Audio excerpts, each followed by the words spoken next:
গাজা প্রসঙ্গে ট্রাম্পের কণ্ঠে এবার নরম সুর শোনা গেছে। তিনি যে বলেছিলেন যে গাজা যে কোনো মূল্যে দখলে নেবেন, সেই কথা থেকে এবার কিছুটা পিছু হটেছেন। তিনি বলেছেন যে আমি মিশর এবং জর্ডানকে যে প্রস্তাব দিয়েছিলাম সেটা খুব ভালো একটা প্রস্তাব, খুব চমৎকার প্রস্তাব ছিল, কিন্তু তারা কেন মানছে না সেটা আমি বুঝতে পারছি না। তাদেরকে তো বলেছিলাম যে বিপুল পরিমাণ অর্থ আমরা তাদেরকে দেব, বাৎসরিক একটা বড় অঙ্কের টাকা পয়সা আমরা তাদেরকে দেব, কিন্তু তারা কেন মানছে না সেটা আমি ঠিক বুঝতে পারছি না। তবে এই প্রস্তাবটা খুব সুন্দর ছিল। যদি তারা না মানে তাহলে জোর জবরদস্তি নাই, মানে আগে যে বলেছিল যে যে কোনো মূল্যে তিনি এটা দখল করবেন, যে কোনো মূল্যে দখলে নেবেন, অবশ্যই নেবেন, সেই কথা থেকে কিছুটা পিছু হটেছেন কারণ হচ্ছে আরব রাষ্ট্রগুলো যে তৎপরতা দেখিয়েছে। সাম্প্রতিক সময় সৌদি আরব, মিশর, জর্ডান, বাহরাইন, আরব আমিরাত, কুয়েত, কাতার এরা মিলে রিয়াদে মিটিং করেছে। যে মিটিং করেছে, মিটিংটার বিষয় ছিল যে কিভাবে 20 বিলিয়ন ডলার লাগবে এখানে এই গাজা পুনর্গঠনে, সেই তহবিলটা কিভাবে সংগ্রহ করবে, কিভাবে কি করবে, কে কত টাকা দেবে, ইত্যাদি ইত্যাদি বিষয়গুলো নিয়ে তারা আলোচনা করেছে যে গাজার পুনর্গঠনে কি করা যায়, কি প্ল্যানে আগানো যায়। তো এই যে মিটিং বা এই যে প্রোগ্রামগুলো হচ্ছে, এগুলোর নেতৃত্ব দিচ্ছে মূলত মিশর এটাকে খুব বেশি তৎপরতা দেখাচ্ছে যে কিভাবে এই গাজাকে পুনর্গঠনের ভূমিকা রাখা যায়।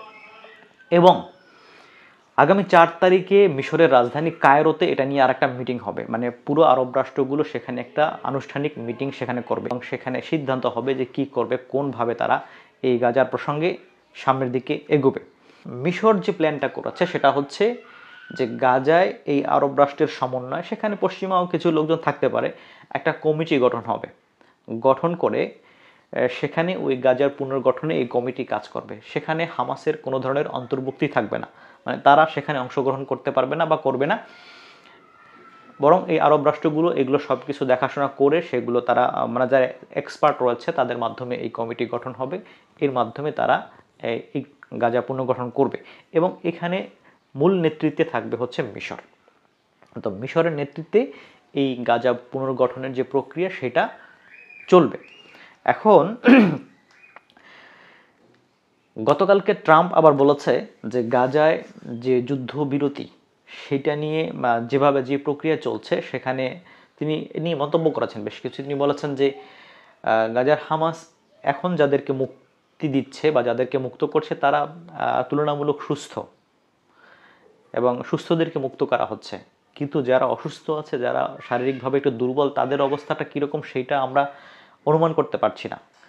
এরপরে গতকালকে যে ওই এক নারী বন্দির দেহ নিয়ে যে ঘটনা ঘটেছে সেটা নিয়ে বলছে যে এটা নিয়ে নেতানিয়াহু খুব ক্ষুব্ধ, সে ক্ষোভ প্রকাশ করেছে।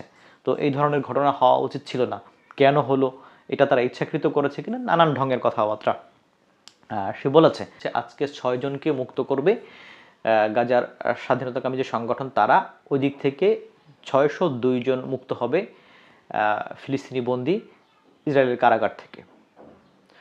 প্রিয় দর্শক, এখনকার মতো এখানেই শেষ করছি। ধন্যবাদ সবাইকে। আসসালামু আলাইকুম।